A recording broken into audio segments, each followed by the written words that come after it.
Hey guys, Indy here with Ultimate Tool Reviews. I want to just talk about a couple of tools I got behind me. So I got just some 1/2-inch impact wrenches. Now I know the dewalt is kind of a weird one here because it's a mid-torque. It's kind of more of the compact, subcompact sizes here. But I want to just talk about why when you're searching for tools, it probably pays to not be brand loyal.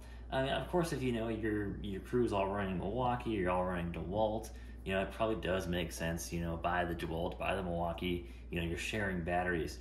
But if it's for a tool that maybe you're not going to use super often, or if you're more budget conscious, you're looking for deals, you don't want to spend the $200, $300, $400, whatever tool that is, but maybe you can find a little bit cheaper one, a little better deal. Here's something to take into consideration when you're buying tools.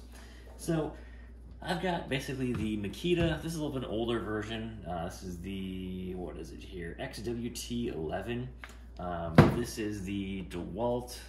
This is the DCF 894. This is a mid-torque, obviously putting out more power than the Makita and the Metabo here. And this is the Metabo WR18DBDL2. All these are 1/2-inch impact wrenches. Now the one thing they do share in common is I got a pretty good deal on all these tools. I scored this Metabo, I think, for like $60 brand new shipped. I got the dewalt. I actually got 3 of these that I got at Lowe's. They were on clearance in a kit with a 4-amp-hour battery. They were going for clearance between $70 and $80 at certain Lowe's. So I got this in a kit for pretty much, I mean, if you subtract the cost of the battery, almost $20, $30. Really good deal on that one. And then Makita I got basically for, I think it was $75. Both Zach and I picked up one. Came with a 4-amp-hour battery in a kit for $75, clearance at Home Depot. Absolutely fantastic deal. Now, of course, these are all tricky to find deals, but you could find one of these deals, searching for a tool. And when you look at all 3 of these tools together, there's obviously different features here to look at. There's different sizes here to look at, different weights of these tools. And, one thing that I always tell people is put the tool in your hand. Do you like holding that tool? Does the tool feel comfortable? If you're going to be using a tool for, hours a day, or even need it in an emergency, you want to make sure that you definitely like using that tool. I mean, of course, I could spend, more money on a dewalt or a Milwaukee or a Hilti tool, but if I don't like using that tool, I'm not going to want to reach for that tool then. And of course, there's features as well too here. The dewalt, even though it's probably the most expensive one out of all 3 of these, it's the least feature packed here. It's only got basically a low mode, a bolt removal mode, and a high mode, while all the other Metabo Makitas all actually have a nice low, high bolt removal mode. This one actually I can take off the LED lights. Makita's got 4 speed modes here. It's also got the light on and off. But the dewalt is just a little more basic when it comes to those features. Depending where you work, if you're working on a lot of chrome, and you got to use an impact wrench, turn that light off, can be really helpful. Whereas the dewalt, there's not really a way to do that, and that can be really annoying. You have to work with that tool a lot. So looking at things like that is, it pays to not be brand loyal to certain tools. Of course, when it comes to batteries alone, 2 of these deals I actually got with batteries. So if it's one of those tools that I'm not going to burn through batteries all the time with it, it does make sense to basically buy it with a kit. Maybe I'll buy a few of the batteries from one of these brands, and I'll be totally set. There's always deals to be found. When it comes to brands like Metabo, I feel like I can find a lot of good deals from Metabo, while they yet have some of the smallest, basically, line of tools. I've got just a hammer drill, I've got the triple hammer impact, and I've also got this 1/2-inch impact. Now they offer some, some unique features as well too, being IPv6 rated. It's got a lot of cool things there.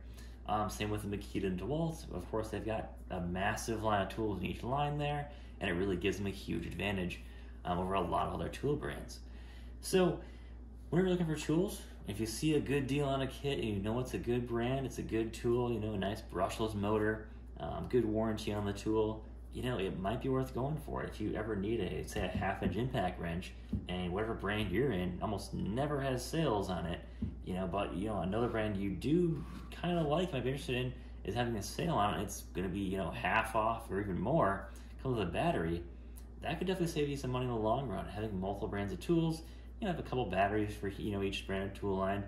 You could save 20, 30, 40% or even more just by having 2 lines of tools and you're gonna you're gonna get the job done just the same as before.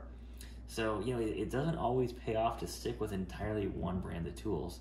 I'm a big Makita guy. I've got Makita almost everything, but things like a full mid torque here from Makita. I haven't seen a deal on one before, and they've kind of got the new XGT stuff out, and that stuff is really expensive. But I can put up almost similar numbers to that XGT with this basically $70 mid torque that I bought. So while I like being brand loyal can be good at times to save money in the battery line, when you can find deals on other stuff, that's really time to strike there, and that's when you really want to pick up some new deals, pick up some new tools, and you never know. I will say one good example I had recently was I needed a new pole saw. I wanted a pole saw where I could buy some more batteries for it. I wanted some newer feature on the pole saw, and I looked at the Milwaukee option, I looked at the Makita option, and both are pretty expensive. They're both $300-$400 for those pole saws. Do you really want to spend that much money for a pole saw? I probably use mine maybe 10 times or less per year. But dewalt actually had a decent sale on their pole saw. They're basically a brand new XR pole saw. Maybe not be brand new, but I got it for about $130 shipped. Now I've got a handful of dewalt batteries. I got some 4s and 5s, of course. But I mean, I was saving $200 plus on a pole saw.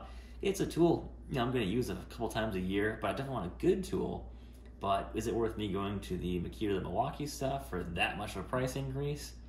Well, in my opinion, no. And I'd rather save some money, still get a good tool from a good brand, but not pay the premium. So it allows you to, kind of shop like you're shopping for anything else, but it's those batteries that kind of get you. They kind of try to hold you in that line. So you can search for deals where you can find other brands, other tools that are not in that line, but still at a good deal. There pretty much is no line of tools out there that you're going to find deals for every single thing. But, being able to pick and choose, kind of cherry pick what tools you want, what tools you want to find deals on, can really save money overall in that long run, guys. So leave me a comment below what you guys think. What's some of your best tool deals you've gotten so far? And thanks for watching, and take care, guys.